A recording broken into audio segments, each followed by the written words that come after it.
Hi friends, అందరికీ good morning. ఈరోజు నాకు లంచ్ బాక్స్లో వచ్చి కాకరకాయ అంటారు కదా, అడవి కాకరకాయ అంటారు అదనమాట.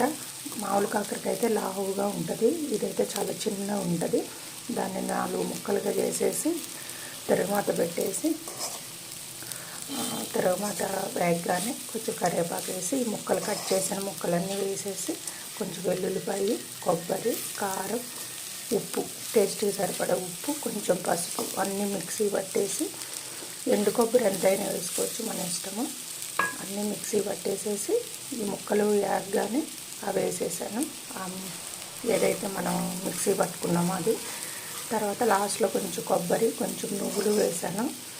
నువ్వులు ఎందుకు వేసానంటే ఇలా అయినా మనం తింటాము కదా, అందుకని బాగా క్రిస్పీగా ఉంటుంది, కర్రీ బాగుంటుంది. మీరు ఎప్పుడైనా తిన్నారా కాకరకాయ? కామెంట్ చేయండి. బాయ్.